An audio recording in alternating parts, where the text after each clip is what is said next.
Hello, good evening to all of you. I am Sabari speaking on behalf of the Alumni Office.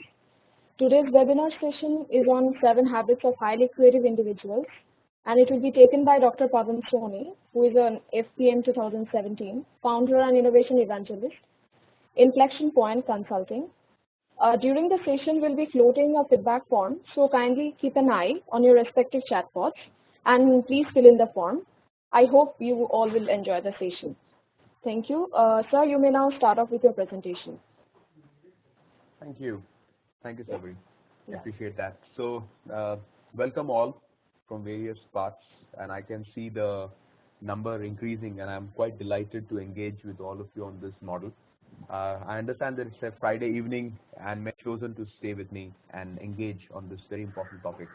A bit about me, as Sabri introduced me, I am an alumnus of IIM Bangalore. I did my FPM from this very institute, submitted my thesis early this year. Soon after, or rather, just about the same time, I started my own company called Inflexion Point Consulting, which is into strategy and innovation consulting. And it's in the form of an idea which I've been harboring for many, many years, that I want to start my own organization. Prior to joining IIM Bangalore in the year 2011, I used to work in the industry. I was working in Wipro as their innovation evangelist, where I was accountable to work on some of the areas on product and process innovation, and primarily around innovation evangelism and building a culture of the organization. I did my PGDIE from NITI Mumbai and did my engineering from MBM Engineering College Jodhpur. I've worked closely with industry bodies like NASSCOM, CII, and BCIC. I'm an avid reader and a writer. I write for magazines like Your Story and People Matters. I have been invited to speak at the prestigious TEDx for Thrice, mentor startups, and I'm a coach at NSR Cell in IIM Bangalore in the Founder Institute. And in the startup journey, I'm working with this institute called Utilist Capital, which is a VC firm. Reading, writing, teaching, and coaching are the hobbies that I have, and you can reach out to me at innovation.evangelist@gmail.com. Over the last 12 years or so, I have managed to consult with a bunch of organizations. More importantly, these are large companies ranging all the way from 3M to Xerox. And what I want to share with you today is the insights which I have gathered thanks to my own research, education, experience with these organizations, and my reading. So the first question that we need to understand is, what is the difference between innovation and creativity? Now, we use these two words, innovation and creativity, quite interchangeably. And it's very important that we try to bring some semblance to what is innovation and what is creativity. So allow me to offer a definition, a working definition of creativity and innovation. Let us start with creativity. And I call this as a vocabulary of innovation. So creativity is the ability of an individual or a group of individuals to generate ideas which are new and useful. So novelty and utility are two of the most important qualifiers of creativity. Equally important is for you to understand that creativity operates at the level of either individuals or group of individuals, which is teams. Now, an idea which is not having any utility, you can think of it as a daydream. You can do that all day long, but I don't think you can deem yourself as a creative individual. Similarly, if you have a notion and it is not new, think of it as a common sense. The beauty of common sense is that while common sense solves the problem at hand, common sense is not new, and that's why it is common to everybody. So something which is neither a daydream nor a common sense, and which is new and has utility, is called an idea. And if you can generate more number of such ideas, you can be deemed as a creative individual. Now, what is innovation? Sir, sorry to interrupt. Actually, few of the participants are not able to get your voice. So can you please speak a bit louder? I have to speak louder? Okay. A bit, yeah. Okay, I'll try doing that. So, okay, so we are talking about innovation. Now, what is innovation? Innovation is the ability of an organization to commercialize new concepts. Again, the unit of analysis of innovation is not an individual. The unit of analysis of innovation is an organization or a firm. Now, there are two important distinctions that we need to understand between creativity and innovation. One is the level of operation, which is creativity operates at the level of individuals, whereas innovation operates at the level of organization. That's the first distinction. And the second distinction is that while creativity deals with generating ideas, innovation, on the other hand, deals with commercialization of ideas. Today's session talks about how can you develop creative abilities as an individual, both at your workplace and in life in general. Let us start with the primitive understanding. Now, one of the very famous researchers in the space of creativity, Teresa Amabile, who is a faculty at Harvard Business School, has identified three of the determinants or the components of creativity, which is expertise, creative thinking skills, and motivation. Now, while most of our education focuses on developing expertise, which is in the form of knowledge, and even to an extent skills, which is in the form of ability of problem solving, what we often miss out on is motivation. And what she suggests is that some of the most creative people are intrinsically motivated and not extrinsically motivated. Now, what I mean by intrinsic motivation is that of an artist. Many of the famous artists do not really draw a painting because they want to sell the painting. They draw the painting because they want to express their feelings. Same applies to people who write novels. These writers, artists, filmmakers, etc., they are intrinsically motivated to an extent that even if the world outside may not pay attention to their creation for a long, long time, they'll keep going. Because what you need to understand about creativity is that creativity starts with a lot of failed starts, a lot of failed propositions that you have to encounter, and then one day perhaps success can click. Another very interesting researcher in the space of creativity, a philosopher and a psychologist by the name Mihail Csikszentmihalyi, who wrote this very famous book called Flow. He defines creativity as a state of flow. Now, a common understanding of a state of flow is a state of flow is when you do an activity and you do not feel tired of doing it. So, for example, when Virat Kohli is playing cricket and he has made a century and he's cruising towards a double century and he is not feeling tired, he is in a state of flow. When A.R. Rahman is singing or composing a song for about 12 hours, he is in a state of flow. So, some of the most successful people or some of the most creative people, when they are at their creative peak, they are in a state of flow. And Mihail Csikszentmihalyi identifies a channel of flow. A channel of flow happens when the task which you have at hand is neither offering you enormous amount of challenge nor calls you for enormous amount of skills. Which means that if it requires low skills and it is highly challenging, it leads to anxiety. If it requires a lot of skills but doesn't have any challenge, it can lead to boredom.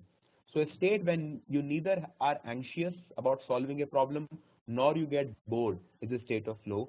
And for many people to find that state of flow is quite elusive. For many of us, a state of flow happens when we are pursuing our hobbies or when we are able to find that passion in our life, which I think I am lucky to have found for quite many years now, is when you enjoy the state of flow. For example, right now when I'm talking to you, I think I'm in a state of flow because neither I am feeling anxious about talking to you about a topic like creativity, nor I feel bored because this slide, this deck of slides is radically different from what I have been presenting over the last few months or so. So let's talk about the evolution of creativity. And what I want to draw your attention to is one of the smallest elements of creation in our brain, the neuron. What you see on your screen are two neurons. This is not exactly how a neuron looks like, but this is a rough sketch of a neuron. So there are two neurons here, neuron A and neuron B. A neuron has two ends to it. One is a dendrite, second is an axon. Now, when an axon of a neuron talks to a dendrite of another neuron, there is a neurochemical activity that happens, electrochemical in nature, and that is called as a synaptic joint or a synapsis. Now, adult's brain has close to about 100 billion neurons, which is 10 to the power of 11 neurons. Now, this is quite a significant number if you can think of in terms of the neurons. Now, these neurons don't get fired simultaneously, right? Now, if a bunch of neurons start firing simultaneously, what happens as a result is called an epileptic fit, and that's not a good position to be in, which means neurons always fire themselves in a rhythm. Now, when an idea takes place in your mind, it's nothing but a synaptic joint, which means that it does not matter how many neurons you have in your brain. What matters is how many neurons are actually talking to each other, or in a way, how many synaptic joints are you having. Let's try and understand that what happens to our brain as we age. Now, this is how the brain behaves at aging. What you have on the screen is a neural circuitry of a person's brain at various stages of development. To the extreme left on the screen, you have the brain mapping of a newborn baby. These nodules which you see are nothing but the synaptic joints. As a baby gains age, which is the baby becomes 1 month old, you can see the density going up slightly. At about 9 months after birth, the density is pretty high, and pretty much at the age of 2, the density of these neurons have peaked. Now, from the face of it, you do not see a radical distinction between the brain mapping of a 2-year-old baby and that of an adult, right? But if you pay close attention, there are two things that stand out. The first is that the adult's brain has thicker connections, or the size of the nodules, or the size of the connections have become thick with age. And the second thing is that the density has come down, which means the brain of a 2-year-old baby has a higher density of neural connections or even neurons as compared to the adult brain. Now, what does it mean and why does it happen? Let's start with what happens as we age. What happens is that some of the connections that we have formed in our childhood, knowingly or unknowingly, for the rest of our life, we keep harboring those connections knowingly or unknowingly, which means that we become a victim of early childhood experiences in the form of these connections. For example, if a child has had a very bad experience with a stranger, this child would start developing a lot of apprehension towards any stranger that he or she may come across for the rest of the life. More importantly, what happens is that as we age, our ability to receive completely new information reduces, because every stimulus that we get from outside is highly dependent upon the existing structure that we have in our brain. And to reduce our cognitive load is to reduce our stress on thinking, we try to filter every information bit and try to fit into our existing mental map, or what we call as a mind map. Which means that children per se are far more potential to be creative as compared to adult. But can this depreciation of our creative skills be addressed? The answer is yes. Now let us look at another way of development of a human brain. Now this map essentially shows that at what age does our various mental faculties peak and trough. Now the way you look at the scale starts from -9 months, which is the point of gestation. So the scale is about -9 months from about gestation to the child's birth. Then it's the first 12 months of child's birth, and then the scale shifts from months to years. The first important thing that you might need to observe is that the child's ability to develop vision, hearing, language, and even higher cognitive functions such as thinking or reasoning starts to develop as early as the 3rd trimester, which means that even when the child is in the womb, the child can pretty much start to develop hearing and seeing abilities. Now, if you go back to some of the old stories that we have in Indian mythology, in Mahabharata, so in Mahabharata there is an episode where it is shown that Abhimanyu learned how to penetrate a chakravyuh while he was in the womb. Now looking at this image, I believe that some of those stories were not entirely unscientific. There was a merit in some of those things, provided Abhimanyu was in the 3rd trimester. Now more interestingly, look at the red curve. What you see is that this red curve peaks at the age of 2 years. To read it, what I'm trying to say is that the higher cognitive function, which is the thinking ability of a child, has peaked at the tender age of 2 years. Whereas in our country, most children don't even start to speak at the age of 2 years. And by the time the child hits puberty, which is about say 15 years or 16 years of age, the thinking ability have almost plateaued. Now what does it mean? It means that for most children, some of the most fertile years of their life are not paid attention to. And as a result, what happens is, as we gain age, our abilities only diminish to an extent that following a certain age, many people set into the disease patterns of dementia and Alzheimer's. Dementia is a generic term that indicates deterioration of mental activities in terms of uh, fewer connections, in terms of connections getting lost or broken, or in terms of fewer neurons available to make connections. Now, what you see on the brain mapping is a brain scan of a normal brain versus a brain scan of a person who has Alzheimer's. As you can see very clearly that there are certain sections of the brain where the neural connections aren't either getting formed or are getting broken. Now, this disease is a very prominent disease in developed economies. In developing economies, there are different, such as India, there are different types of diseases that are plaguing us, such as diabetes, hypertension, etc. But in countries such as Western Europe and America, Alzheimer's and dementia are very, very big problems. And as I told you in my previous chart, Alzheimer's and dementia is nothing but a manifestation of this deterioration that happens to our brain. So the question is that, can we arrest the deterioration of our mental activities? And the answer is yes. And the response is through creativity. Creativity, in my opinion, is the single most important asset that humans have. With the advent of artificial intelligence, augmented reality, machine learning, deep learning, etc., machines are significantly taking away a portion of what humans have done since many, many years now, which is intelligence. Now, unlike humans, machines don't get tired, they don't have mood swings, and they don't demand for appreciation or appraisal every now and then. Which means that if machines take over a significant portion of what humans have done for all these years, the question is, what is uniquely human? And my response hence would be creativity. Creativity is the function of our brain. Not so much the function of the physical brain, but as much as a function of our emotions. Let us look at the brain for a moment. Now, the broad understanding that we have about our brain is that brain has two halves, the right half and the left half. The left half of the brain is responsible for thinking in words, sequencing, linear thinking, mathematics, facts, and logic. That is the left half of the brain. What you see on the screen towards your right is actually the left half. The right half of the brain, on the other hand, is responsible for your feeling, visualization, imagination, intuition, rhythms, which is music, holistic thinking, and arts.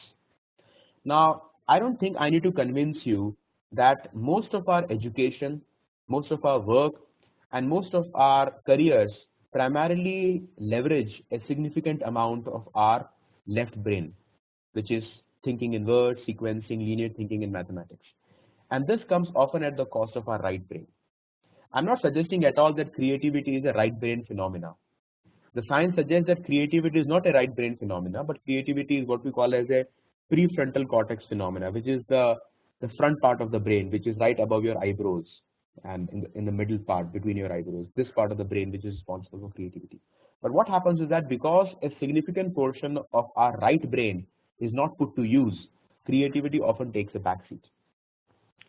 Now, do you think that the brain of a man is significantly different from the brain of a woman? And the answer is yes. Now, what you see here is the brain scan of a male brain and the brain scan of a female brain. Onto the left side of the screen, which is the sketch in blue, is the brain mapping of a male, and on the right side, which is the screen in orange, is the brain mapping of a female. Now, I would really love to have a question and a quiz from you, but since it's not a dialogue, it's a monologue, let me stay with it and propose that the clear distinction that you can see between the male brain, which is the left side, and the female brain, which is the right side, is that in the male brain, a lot of connections are within the same lobe, whereas lots of blue lines are in the same lobe. Whereas in the female brain, a significant amount of the lines are crisscrossing, which is there across the lobe. Now, what does it mean? If you recollect, as I suggested before in my previous slide, there are different faculties associated with the right brain and different faculties associated with the left brain, which means that for a woman, thinking and feeling is almost tightly linked, to an extent that a woman would find it almost impossible to think without feeling, and to feel without thinking. But for a man, it is almost convenient to switch off the feeling when he is thinking and to switch off the thinking when he is feeling. Now, because creativity involves logic as well as intuition, diversity is one of the most important attributes of creativity. Diversity at a personal level and diversity at a social level. What research has suggested, even as a society, there is a researcher in America by the name Richard Florida, and he wrote a very famous book called The Creative Class. And what he concludes in that book is that some of the most creative cities, localities in the world tolerate enormous amount of diversity, which means the first habit of creative individual is diversity. They have a diversity in almost everything that they do.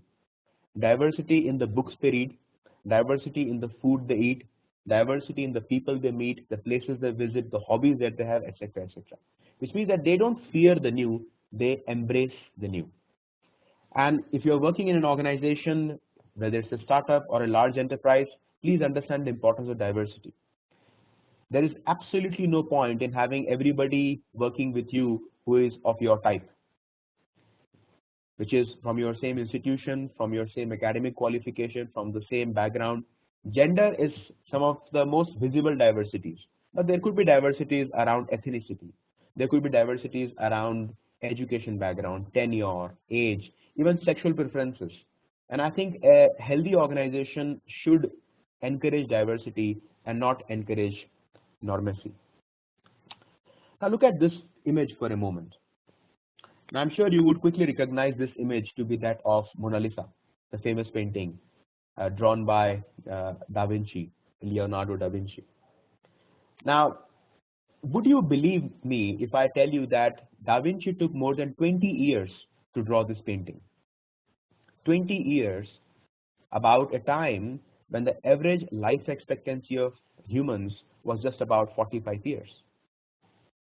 Now, one way of understanding this phenomena could be to dismiss Da Vinci as a very, very pathetic worker, very tardy, slow, unproductive worker.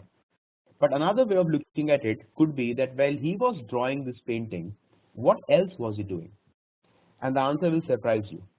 The story goes like this, and this is what I read in this very fascinating book called Originals by Adam Grant. It's an amazing book, and I strongly recommend that you read the book Originals. So what happened is that for about 5-6 years into the drawing, Da Vinci was not going anywhere with Mona Lisa. So he tossed away Mona Lisa, and he instead thought that why shouldn't I do something else? And he joined a university in Italy where he studied geology, and he was interested in anatomy of human beings. So he dissected several human beings, dead bodies, cadavers, dissected horses and dissected several other animals. And by dissecting human body, he got a very intricate understanding of the blood flow that happens in the human vessels and the texture of the skin, the proportions of the human body, etc., etc. So he didn't understand about human body by reading books. He understood human body by dissecting actual human body. He wasn't satisfied even then, and he joined another university in Italy where this time he studied physics. And he was interested in optics, which is how does light, when it falls on an object, reflects, refracts, absorbs, adsorbs. And once he understood botany, geology, anatomy, and he understood optics, he brought the understanding of these two subjects back to his painting. And what you see on the screen is an outcome of that Medici effect, which means the expertise of Da Vinci did not come by being a great artist. The expertise of Da Vinci came by being a polymath. What I mean by polymath is a person who has several hobbies, several interests, and the person cross-pollinates across these interests. So if you are an expert in a certain field, my strong recommendation to you would be don't look into your field day in and day out. Try to look outside your field. Try to see that what are the other areas, what are other associated fields. These could be music, art, filmmaking, road shows, graffiti, songwriting, cooking, Bharatnatyam. What are the various things that you can draw from various other disciplines and bring it back to it? And you will do a great service to your colleagues by doing so. In the corporate parlance, we call such employees as T-shaped personalities. The word T-shaped personalities got popularized by this consulting and design firm called IDEO. What they mean by T-shaped person is a person who has a significant depth in a certain area, but a empathy to understand other domains. So the bar of the T essentially looks at empathy, and the stem of the T looks at the depth. For example, talking about myself, I would want to claim, but I'm not there yet, that I would want to be an expert in the space of innovation and creativity. But at the same time, I would want to have a good understanding about human psychology, about engineering, about management, and about several other disciplines, including music and art. And because I'll have an appreciation of other things, I can both learn and contribute back with the help of my core competence. Yet another attribute of highly creative people is having multiple affiliations. Now, having multiple affiliations means that what are the various activities or hobbies or events that you are associated with in your life. Now, this comes back to this understanding that when we get into a job, we end up spending an excruciating amount of our time onto doing the same job over and over and over again. Because humans as adults like familiarity. But the question then is that where are you learning from? And people who have multiple affiliations, they learn a lot from other associated areas. So T-shaped personalities and having multiple affiliations would help you take half chances. Now look at this image.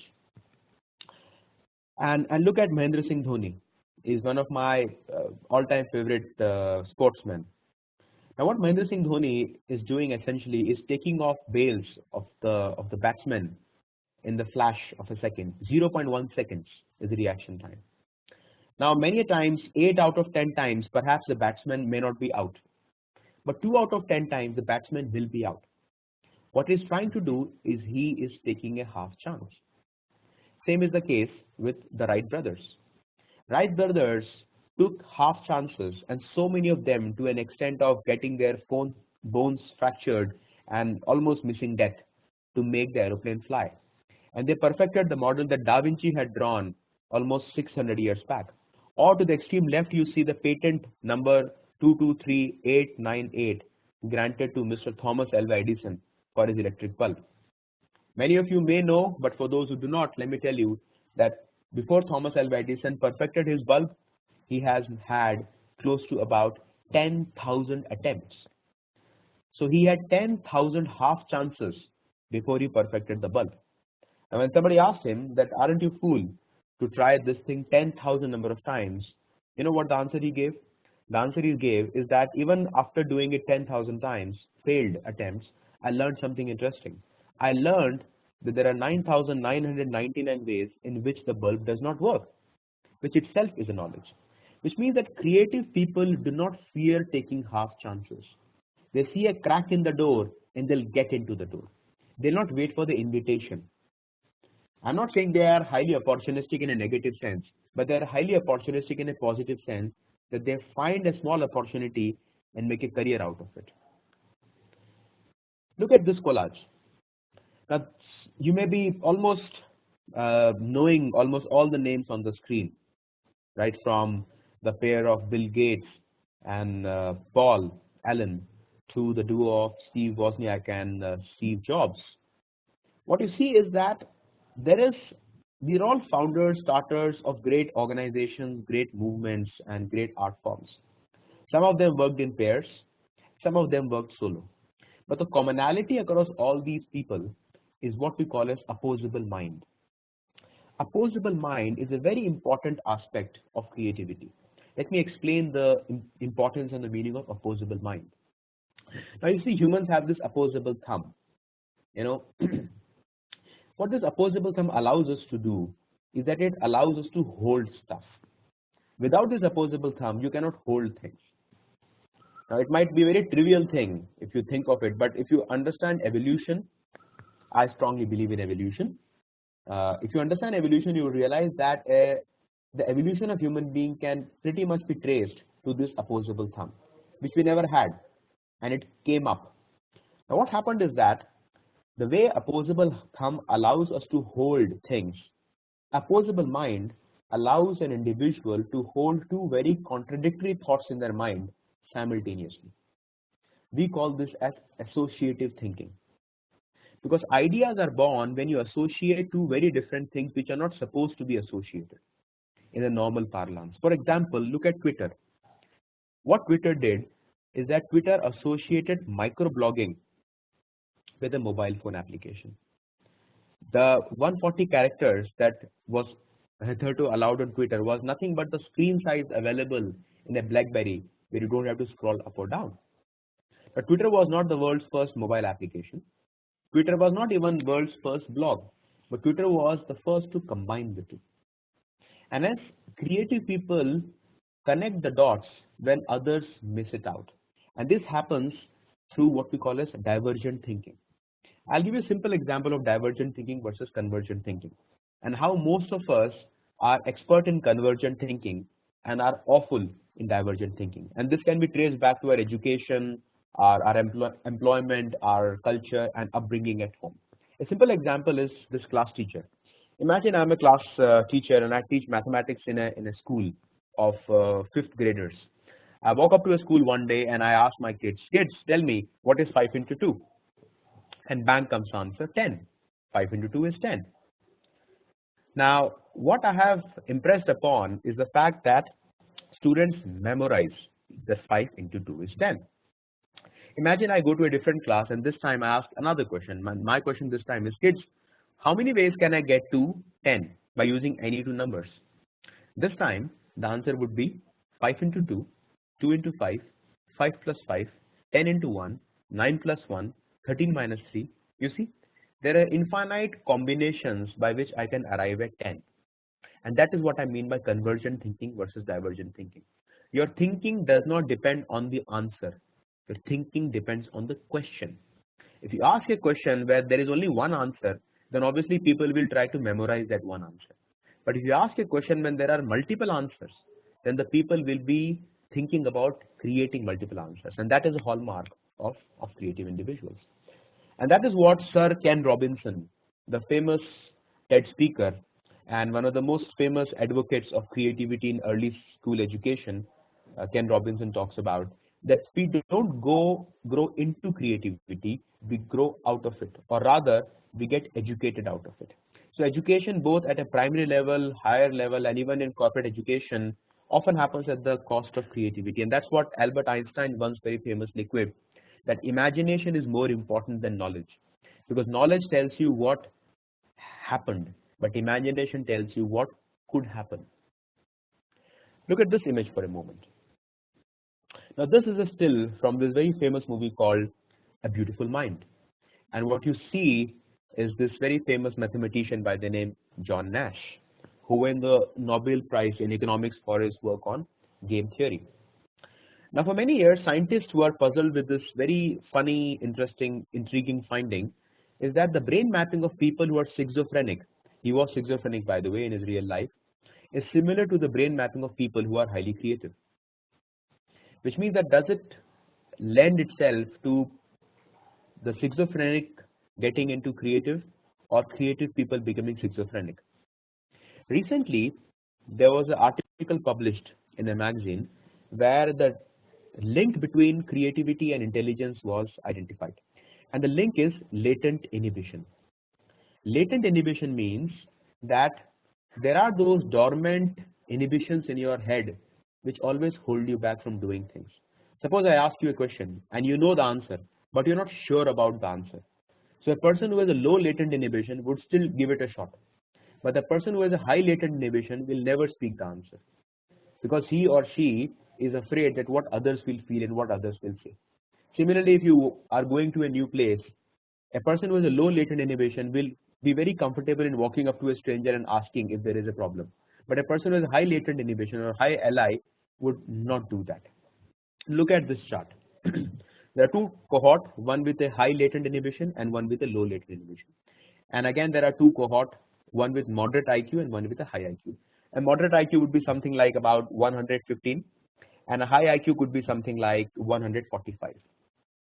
Now what this chart shows very impressively is that on the y-axis you have the creative achievement score, or let us call it creativity.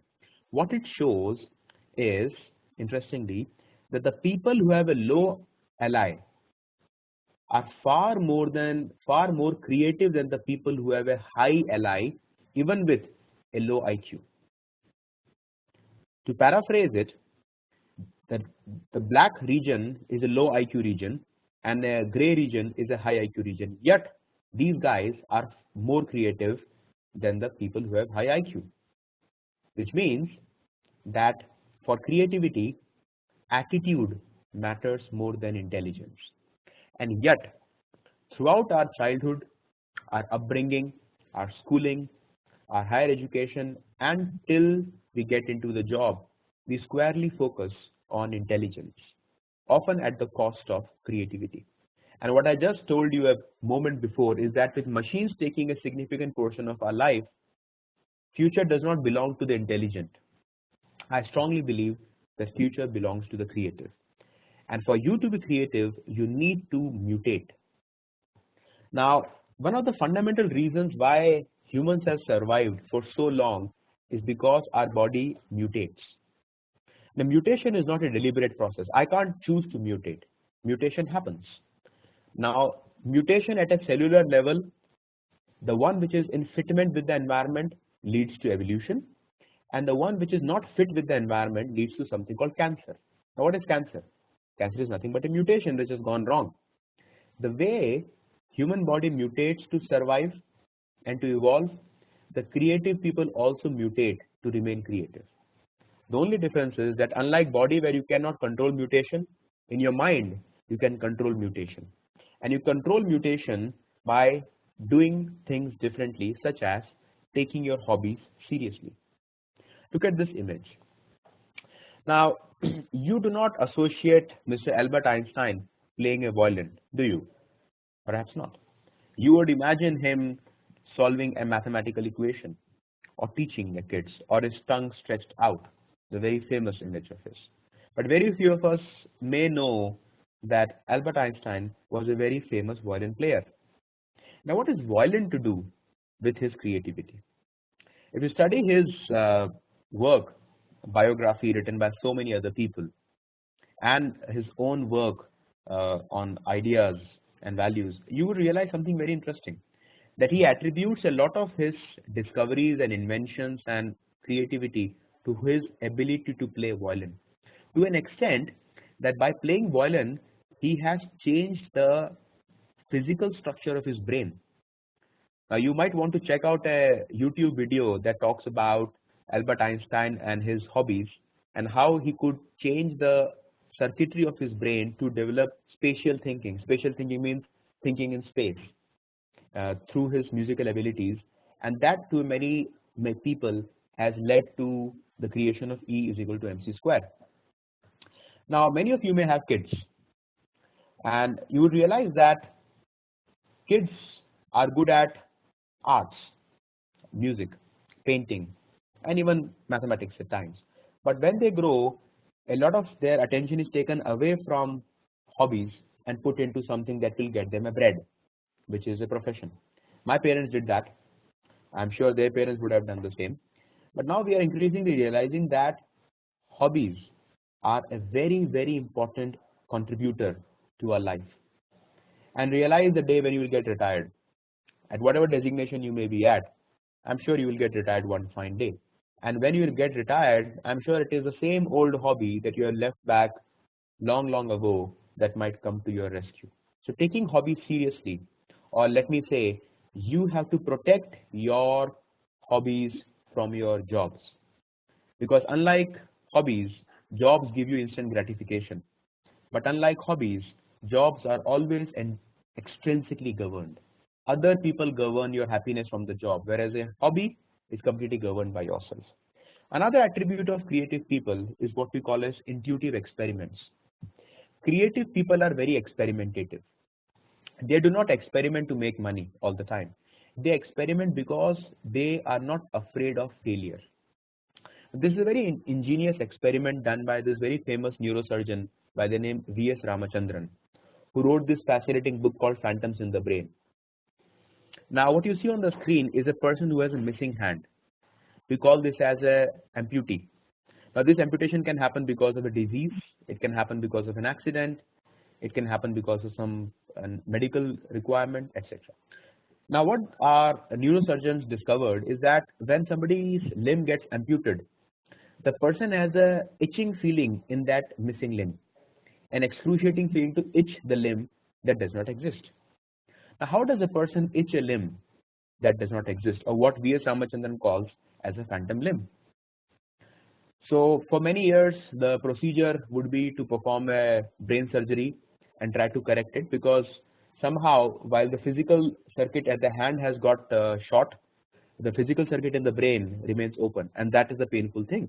But you know that brain is such a complex organ, then your attempt to rectify one problem you might end up creating two more. Now our man V.S. Ramachandran came up with this ingenious experiment. The experiment is called the cardboard and the mirror experiment. What he does is that he sets up a wooden cardboard, and in the middle he places a mirror. On one side of the mirror the person stretches the actual limb, and the other side the person stretches the imaginary or the phantom limb, and the person moves the real limb, and he or she can see the reflection in the mirror, and the reflection in the mirror somehow makes the brain getting fooled into assuming that the other limb is present. Now believe me you that Professor Ramachandran has shown that this mechanism of curing the phantom limb works. If this can release the pain of a man whose limb is missing, what do you compare the cost of this experiment with the cost of a neurosurgery? I think the costs are not even comparable. This is nothing, and yet this works. And that is what I mean by experiments. Experiments have to be highly creative, highly ingenious. Many of us think that to perform an experiment you need an R&D lab, you need huge budgets, you need a scientist, you need a PhD. But me being one, I bet you that PhDs are far more valuable on paper than in deed. And that's not a joke actually. This is the kind of experiments that are done in the world's foremost design company called IDEO. They do what is called as ugly prototypes. What you see on the screen is a prototype which is made by a clip, marker, a cap of a bottle, and a scotch tape. And the final product, which is used for nasal surgery, is on the above. And this prototype that costs almost $0 gave the idea of how the final product would look like. And this company encourages its people to do what we call as IDEO Tech Box. Tech Box is a place where people are allowed to do lots of experiments which may not work, and store those experiments. And IDEO, in my opinion, has a bunch of highly creative people. Similarly, these organizations like Pixar Pictures, the quintessential animation studio, 3M, the century-old innovation powerhouse, and Google, the one which is so important these days, have all ensured that their employees get time off to perform experiments. These experiments may not have any value to the organization, but I think experiments are very, very important. Excuse me. You need to experiment at a personal level. You need to allow experiments to happen at an organizational level. And if you fail in the experiments, take it in the stride, right? Nobody's going to shoot you down if the experiments fail. But if you don't experiment, how do you learn? And that's what our man Edward de Bono once very famously quipped, that if you don't want to change your mind, why have one, right? You need to change your mind, otherwise robots are better than us. And finally, the importance of humor. I can never ever overstate the importance of humor in your life. We in our country have a fundamental problem. The problem is that we confuse between these two words, sincerity and seriousness. We think that for a person to be sincere, the person has to be serious also. I don't think that is the case. You can be a very, very sincere person, but at the same time, you can have a sense of humor. This image shows the various parts of the brain that gets actuated at the time of humor. This can be visual puns, like somebody slipping on a banana, social humor, like a joke cracked on your mother-in-law, and nonsense humor, which is a joke cracked on your wife, and another nonsense humor, which is a joke cracked on you. Now, you may laugh, you may not laugh. But the thing is that the brain areas that get actuated at the time of humor are pretty much the same areas that get actuated at the time of a creation process. Because a humor and creativity pretty much follow the same logic. That's how it happens. Humor and creativity is all about connecting the familiar in unfamiliar ways, right? When do you laugh? You laugh when there is a benign violation of a norm. It's a violation, but it's a benign violation, which means that there were two things that you knew, but you never thought that they can get connected in such a way. For example, if I have to explain to you the theory of relativity, here is how I would explain it to you. In bed, it is 6 a.m. You close your eyes for 5 minutes, it is 7:45. At work, it is 1:30. You close your eyes for 5 minutes, it is 1:31. You see, that's humor. And that's how I explain theory of relativity to you.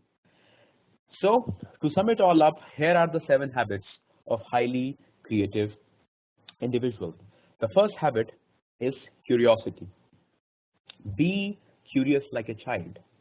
Children always get attracted towards the new thing, whereas as adult, we always get attracted towards the familiar. Familiar food, familiar clothes, familiar places, familiar people, familiar movies, even the most familiar place to sit and eat our lunch in the dining hall or to work in the office space. Be curious. Have an opposable mind. Opposable mind means that you should have the ability of holding two ideas in your mind which are conflicting each other. Don't jump to a solution. Stay with the problem for as long as you can. Lower your inhibitions, which is called low latent inhibitions. And that's what I mean by having a thick skin. The people who draw a lot of self-worth from outside are actually victims of low self-esteem. That's my belief, and I think there is a fair scientific evidence to support that. Be experimentative, because experimentation is perhaps the fastest way to learn something new. Take your hobby seriously, which is to protect your hobbies from your job and from the other things that give you satisfaction. Hone multiple affiliations. Don't be a parasite to your job. Try to do multiple things in life because you're designed to be multifaceted. And finally, have a sense of humor. Please understand, your humor has to be directed not to others, but better still to yourself. A self-directed or a self-inflicted humor is far better than that which is directed at others. So that's about it. I took my good 45 minutes to talk about the 7 habits of highly creative individuals. I really wish, I hope that some of you could borrow some of these practices and use them into your life. Do let me know if you find it useful. I'll be very, very glad to learn about your experiences. You can reach out to me at this email address, which is innovation.evangelist@gmail.com. I run this company called Inflexion Point. Now I can open up the forum for any questions that you may have. Thank you very much.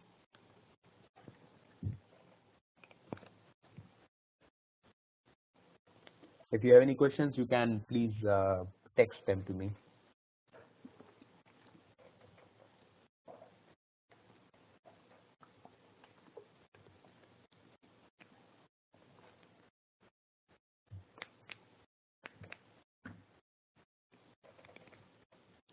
Okay, let's see if there are some questions here. What I'll do is, if there are some questions that come up, I'll read the questions for you.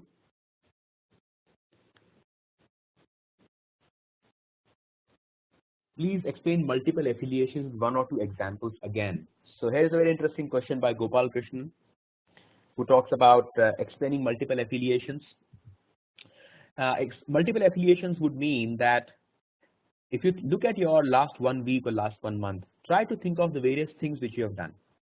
For example, did you go to jogging? Did you spend some time learning a new skill like cooking? Did you go to watch a movie in a different language? Did you play with kids of other parents? Did you go to a new place which you generally do not consider going to? You read a new book, you watch a new channel, etc., etc. So multiple affiliations would mean that how do you look into adding multiple dimensions to your life instead of falling prey to only one dimension. I hope it was useful.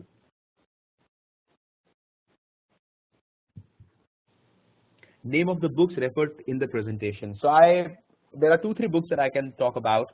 I'll also write down the name of these books. The first is called The Originals by Adam Grant. Second is The Medici Effect. I think it is by Frank Johansson.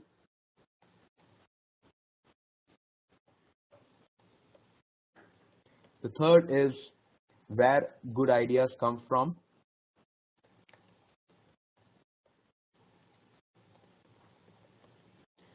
This is by Stephen Johnson. Fifth is Flow and Creative Flow. There are 2 books. Flow by Mihail Csikszentmihalyi, and another one which I am reading right now, which I love it, is called Creativity Inc. and that's by Ed Catmull. Yeah, so these are some of the books that I can think of. Can you please share the presentation? Yes, I can share the presentation. Let me share the link of the presentation to you right away. In the meanwhile, you can have more questions flowing in. I'll share the link of this presentation, which will be uploaded on SlideShare. Feel free to download the deck.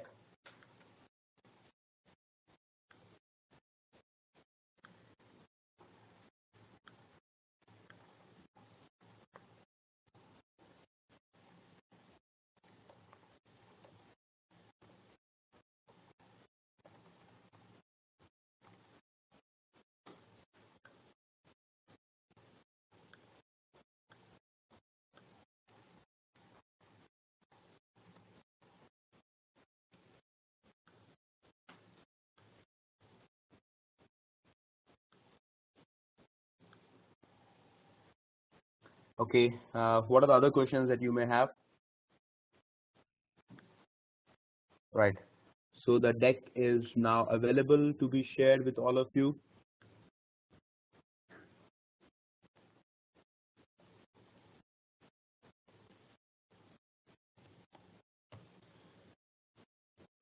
Okay, another very interesting question. I can see a bunch of questions flowing in. I never expected the Friday evening to be so fantastic. Thanks to all of you. Originals, etc., etc. Okay. All right. If someone is having a high latent emission, what can he do to move towards low Li? Is it possible to change? Yes, it is possible, because what you need to understand is that your brain is plastic, not elastic. We call this as neuroplasticity, which means you can mold your brain like the way you mold plastic. The first thing that I would request you to do is to not take yourself very seriously. Look at Donald Trump, right? There's so many people talking so many things about himself, and even he doesn't leave behind the kind of tweets that he do. But has he committed suicide? I don't think he has. So I think having a thick skin, not taking yourself too seriously, having hobbies, trying to spend time with strangers, and being proactive is how you can possibly move from a high latent inhibition to low latent inhibition. And for those of you who are parents, please understand that your high latent inhibitions are also rubbing off into your children. Your children means your mimetic behaviors. So be careful about how you behave in front of your kids or those of others. Other question is, how can one be humorous to himself? Rather, you can be humorous to others. Humorous to himself means, for example, I cracked a joke about the value of PhD, and I strongly believe that PhDs are more worth on paper than indeed. Now, that was not a joke, but if it were, it was a joke directed onto myself. A self-directed joke also indicates that you have a high self-esteem, which means that even if you crack a joke on yourself, that doesn't mean that you look down upon yourself. And having humor onto oneself could be another way of reducing your inhibitions. Can you please explain low latent inhibitions? Latent inhibitions are the inhibitions, in Hindi it is called sankoch, hichkichahat, things that are holding you back, are the things that could limit your own creative potential. Because what I want to submit to all of you is that creativity is not about having ideas. creativity is about expressing ideas. And I realize that people who can express more ideas have more opportunities in life than those who cannot. There's a wonderful book by Osho called Unleashing the Creativity Within. Yes, it is indeed wonderful. Can a person caught in a regular role get more creative? Any suggestions? Yes. My first suggestion is don't leave your job. Don't quit your job, because who will pay the EMIs otherwise? But don't be too serious about your job also. I think what people often do is that they become parasite to their jobs and their organizations, which I think is dangerous to do. It might be worthwhile for you to have a life outside your job, which is to talk to people who might not be your colleagues, to read books that may not have any immediate implications to your job, and to pick up hobbies like gardening, cooking, learning some art, playing violin, playing guitar. And if anybody is in the city of Bangalore, I don't think there is a dearth of avenues. If you have a car and if you have money, get a chauffeur so that you can sit in the back seat of your car and utilize this time in the traffic to learn something new. Are there any websites which list all the world-class innovations happened so far? Sorry, sir, there isn't any website. But a good approximation of that would be the MIT Technology Review. I'll read that for you. That is called MIT Tech Review. I found this to be very, very useful for anything to do with innovation. Another question is that, can one be humorous to himself rather you can be humorous to others? Yes. Humor is important, and you can be humorous to your own self. Better not be humorous at others. You can be humorous to a situation, right? You can be humorous to you being in a situation, and that's a sign of healthy identity and a healthy self-esteem. I don't see many questions coming in. I think the weekend craze is catching up on to people. I'll wait for another 5 minutes and I'll close the session at sharp 7 p.m. If there are any questions, please feel free. I've shared the link of the deck with all of you. Feel free to download the deck and share it with whomsoever you feel like sharing it with. I'm very confident that you will find a lot of value coming out of this neat little presentation. Okay. Thank you, sir, for your illustrative presentation. No, there are still more questions coming in, so we'll hold on till 7 p.m. Sure. No worries, Antis. Sure. Is there a checklist to evaluate kids whether creative or dumb? For God's sake, don't evaluate your kids. I don't think that is the best thing to do. There is no dumb kid. I think there are parents who are dumb. Kids are not dumb. As far as the creativity is concerned, I think if you can allow your kid to express herself without killing herself or without killing you or without doing any physical damage, I think you should allow it to do. Many parents, especially the older generation parents, are too protective about their own kids, and I think that is hurting them than helping them. So don't be so critical about your kids or that of others. Can you give a few more examples of opposable mind? A good example of opposable mind is Steve Jobs. Now Steve Jobs had this challenge that how do I make a cell phone without button? And now if you were to be asked that can you have a cell phone without button before you saw one, you would never believe it. So the opposable mind was that you have to give a very high viewing area on the screen without compromising on the features. Similarly, the challenge with iPod was that how do you ensure that a very high convenience of playing music at the same time you should be able to store music in a portable fashion.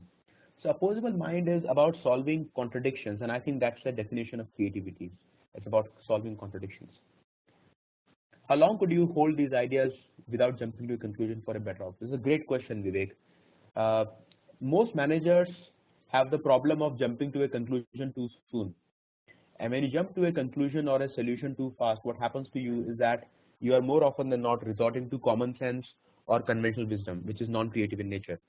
So you have to hold to ideas in your mind till the time you yield in with a solution. It may not be a perfect solution, but get into the practice of holding these constraints in your mind. As an entrepreneur, should I be creative or do market research for suitable business? For an entrepreneurship, I don't think creativity is end in itself. You can be great in creativity, but what if nobody buys your solution? And hence, you need to think of two things. A business happens when a capability meets an opportunity. If you don't have a unique capability, you can't address an opportunity. And if there is no opportunity that you can find out, your capability has no meaning. So creativity can be a starting point of entrepreneurship, but I don't think that is the only thing required. You need to have a lot of grit, courage, risk-taking appetite, and discipline. Can routine work result into creativity? I don't think so. Can creativity be routinized? The answer is yes. So think of it as punctuation. You have to do the boring routine work.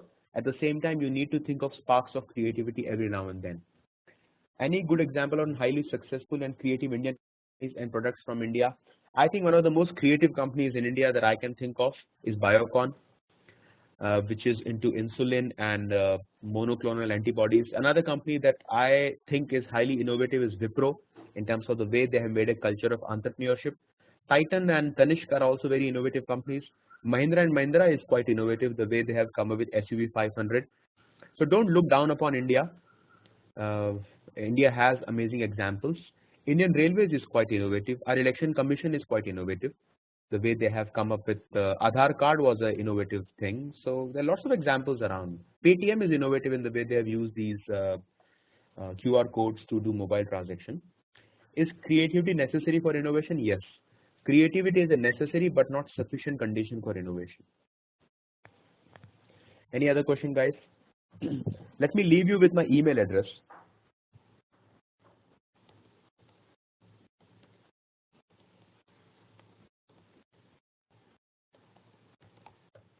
Next question is that, do diverse thinking people influence the organizational hierarchy in taking false decisions? That's an interesting and a complex question. Um, Diverse thinking people influence the organizational hierarchy in taking false decision. Possibly yes. The divisive thinking, I think it is diverse thinking. I think the idea is that hierarchies often kill creativity. So people who challenge hierarchies may risk themselves in the process. There have been a number of suggestions on activities that could help the left brain used or activated more. Should we have to work towards activating the left brain through activities? As I said, it is not about left brain versus right brain so much as 1 plus 1, which is both. I think these activities help, like solving puzzles, taking hobbies, developing humors, exposing yourself to different situations, challenging yourself once in a while, like going for a trekking, etc. How does one be experimentative or humorous without being an embarrassment on too many occasions? Yeah, so thing is having a balance. You don't want to be a joke, but you don't want to be a joker. At the same time, you don't want to be a nerd or a serious character. Let me give you a simple example of people. I have realized that in any organization, some of the most attractive people are people who take themselves easy. The people who take themselves very seriously are repelled by almost everybody, right? So don't fall for that foolishness trap, but at the same time, don't take yourself too seriously. How can we bring creativity at the grassroots level, like primary school level? What is the best age for nurturing creativity? I think primary school is the best age for nurturing creativity, and one of the ways of espousing creativity at that group is to take them out of the classroom into the open wilderness, like a city market, like a forest, like a street or a mall, and teach them life skills and expose them to the realities of the world. Mm, how can anyone encourage others to be more creative? I think this is a question that Mr. Mahatma Gandhi answered long back, which is to be the change you want to see. So unless you are creative, I don't think you can expect anyone else to be. When I talked about T or pie shaped personalities, who are more successful? I think pi is more successful than T. Pi means double specialization. T is a single specialization. A single specialization might be at the whims and fancies of the environment. So it's better to have two backbones than one. Oh my God. Electric car is a creative innovation. Why? It's not popular. It's not popular because it is very costly. The moment electric car becomes cheap, they will be popular.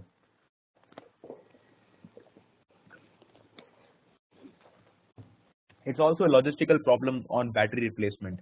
So what Tesla or Better Place is doing in Israel or America, if it is done by Mahindra in India, I think electric cars, electric bikes can be a reality.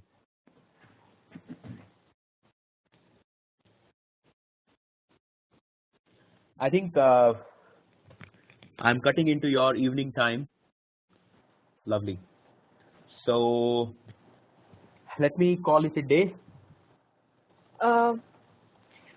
Thank you, sir, for your illustrative presentation. It was actually very informative and precise. We appreciate for taking your time out to provide us with the valuable information.